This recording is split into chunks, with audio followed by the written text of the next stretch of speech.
BNP কিন্তু ঘরের মধ্যে এগুলো স্বীকার করেছে গণভোটে যে সমস্ত জিনিস থাকবে। এই গণভোটে হ্যাঁ বা না ভোট দিতে হবে। হ্যাঁ ভোট দিলে কি কি পাবেন? আপনি 12টা জিনিস পাবেন। 12টা কিভাবে আগামী রাষ্ট্র চলবে সেটা ঠিক করতে পারবেন। কি কি সেটা একটা একটা করে বুঝে দেখি। শুনেন মন দিয়া।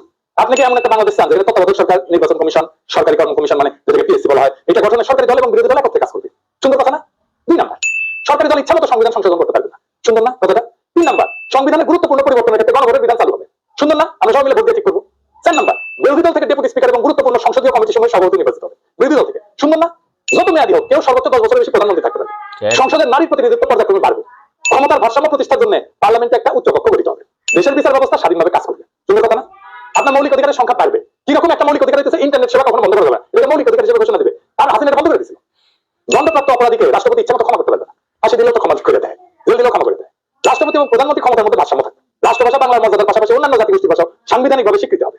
সব সুন্দর কথা না? 12টা কথা। হ্যাঁ ভোট দিলে সবগুলো পাবেন, এই যতগুলো আছে সবগুলো। না ভোট দিলে কিছু পাবেন। কিন্তু বিএনপি কি বলতেছে দেখেন, বিএনপি কি বলতেছে, জনগণকে কি বলতেছে শোনেন নিজের কানে শোনেন। এখানে আরেকটা বেরোতে হবে হা এবং না। আমরা এই গণভোট হচ্ছে না, এটা গণভোট। গণভোট হবে হা এবং না। যদি আপনারা যারা আওয়ামী লীগ করেন, যারা অন্যান্য দল করেন, তাদের গেটাতে সুবিধার দাবি জানাচ্ছি। যদি হা জয়যুক্ত হয় কোনো ক্রমে, সারা দেশে যদি হা জয়যুক্ত মানে ভোটে জয়যুক্ত হয়, তাহলে এদেশের স্বাধীনতার পরে 72 যে একটা সংবিধান ছিল, শেখ মুজিবুর সাহেব করেছিল, ডক্টর কামাল হাতে লেখা, এই সংবিধান টোটাল ডমিট করে দেবো, মুছে ফেলবো। স্বাধীনতা যে 71 সালে যুদ্ধ হয়েছিল, এই যুদ্ধটা 71 সালে কোনো ঘটনায় বাংলাদেশ আর থাকবে না। সংস্কার করতে চাইতেছে, এই সংস্কারের জন্য হানাবুল হইতেছে। এর মধ্যে লেখা আছে 71 সালকে বাদ দিয়ে 24-এ যে এটা হয়েছে, ওরা বলতে পারছে 71 জায়গাটা নিবে 24 সাল। কেন নিবে? এটা একটা কারণ আছে, জামাত ইসলামের একটা কারণ আছে। জামাত ইসলাম 71 সালে দেশে স্বাধীনতা চায় না, এই দেশে বাংলাদেশে স্বাধীন হোক, বাংলাদেশ স্বাধীন হোক, জামাত ইসলাম কিন্তু এটা চাই নাই। যারা আওয়ামী লীগ করেন তারা একটু খেয়াল দিয়ে শুনে, খেয়াল করে শুনে।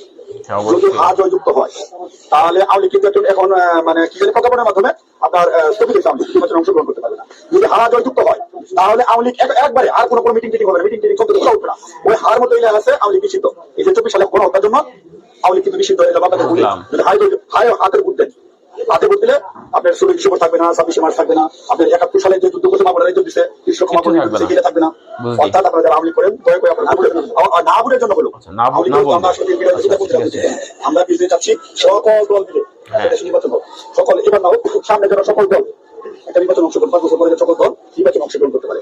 আপনারা আপনাদের যারা আওয়ামী লীগ করেন আপনাদের দল রক্ষা করার জন্য আপনাদের কেন্দ্রে দায়িত্ব হবে। আপনাদের কেন্দ্রে দায়িত্ব হবে, আপনাদের দল রক্ষা করার জন্য, না ভোট দেওয়ার জন্য, সার্বভৌমত্ব রক্ষা করার জন্য 71 পৃথিবী 71 বাংলাদেশ স্বাধীনতা যুদ্ধের ইতিহাস আছে।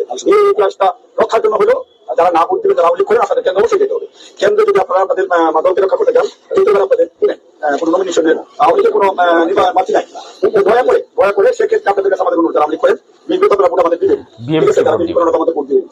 না ভোট দেওয়ার জন্য যারা কেন্দ্রে যাবেন আপনাদেরকে যেতে হবে, আপনাদের অস্তিত্ব রক্ষার জন্য, আওয়ামী লীগ রক্ষার জন্য হলেও আপনাদের কেন্দ্রে যেতে হবে। ঠিক আছে? তার মানে বিএনপি ঘুরে ফিরে আওয়ামী লীগকে ফিরে আসতে চায়। তারা অনেক আগে থেকে বলতেছে কিন্তু আওয়ামী লীগ নির্বাচনে আসুক। শুনেন, তবে আওয়ামী লীগের প্রধান প্রতিদ্বন্দ্বী বিএনপি চায় দলটি নির্বাচনে আসুক, নির্বাচনটি হোক অংশগ্রহণমূলক। আমরা আশা করবো যে এই নির্বাচনটি পার্টিসিপেটরি হবে, সকলের জন্য এই দারুণ মুক্ত, জনগণ যাদেরকে সুযোগ দেবে যারা এই দায়িত্ব পাবে। আমরা কামনা করি প্রত্যেক রাজনৈতিক দলের নির্বাচনে অংশগ্রহণ করুন, কাউকে বাদ দেওয়ার হলে জনগণই বাদ দিয়ে দেবেন। যখন জনগণের বিরূপ প্রতিক্রিয়া হয়েছে তখন বলে এবার না আসুক, বিএনপি ক্ষমতা আসলে আওয়ামী লীগ ফিরবে, পরে ফিরবে। বুঝেছেন? ওই কমাত কমিশন এসে বলে আমরা সংস্কার চাই, আর কর্মীদের বলে না ভোটে ক্যাম্পেইন করতে। কিরকম জাউরা, কিরকম খাইস্টা, কিরকম ভণ্ড। এটাই আসল প্ল্যান। এই প্ল্যান হইতেছে আওয়ামী লীগকে ফেরানোর প্ল্যান। এইবার ভোটে যদি বিএনপি জিতে তাহলে আওয়ামী লীগ ফিরবে, লিখে রাখতে পারেন। এটা তো আমার কথা না, আপনারা তো বিএনপির লোকদের মুখে শুনলেন, তাই না? আপনি আসলে ধানের শীষে ভোট দিতেছেন না, আপনি ভোট দিতেছেন নৌকায়, আপনি ভোট দিতেছেন হাসিনারে, আপনি ভোট দিতেছেন ফ্যাসিস্টে, আপনি ভোট দিতেছেন ভারপ্রাপ্ত আওয়ামী লীগের, বিএনপির না। যারা আওয়ামী লীগের ফিরে আনতে চান তারা ধানের শীষে ভোট দিতে পারেন। আমরা বলবো নৌকার ধানের শীষ 2 সাপেরই একই বিষ। এই দুইটারই বাংলাদেশ থেকে হটাইতে হবে, এই দুইটারে ক্ষমতার আশেপাশে আসতে দেওয়া হবে না। এটাই আমাদের আগামী বাংলাদেশ গড়ার শপথ হোক। ইনকিলাব জিন্দাবাদ। যাই হোক ভাই ব্রাদার, সম্পূর্ণ ভিডিওটা মনোযোগ দেখার জন্য অসংখ্য ধন্যবাদ। দাদার কথায় কিন্তু যুক্তি আছে। ইতিমধ্যে আমরা সবাই দেখেছি অনেক জায়গায় আওয়ামী লীগের অনেক দলীয় লোকজন কিন্তু নমিনেশন পেয়েছে। যেমন আমার কথা বলি, বাগেরহাট 4 আসনে একজন নমিনেশন পেয়েছে, যারা দীর্ঘদিন লাঞ্ছিত বঞ্চিত হয়েছে তারা পায়নি নমিনেশন।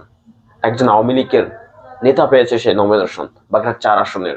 বাগেরহাট 2 আসনের ঘটনা আপনারা জানেন। যাই হোক, আর কিছু বলার নেই। যদি ভিডিওটি ভালো লাগে অবশ্যই ভিডিওটি লাইক কমেন্ট শেয়ার করে পাশে থাকবেন। আর ফেসবুক পেজ থেকে দেখে থাকলে প্লিজ একটা ফলো করবেন, ইউটিউব চ্যানেল থেকে দেখলে চ্যানেলটি সাবস্ক্রাইব করে দিবেন। আসসালামু আলাইকুম, আল্লাহ হাফেজ।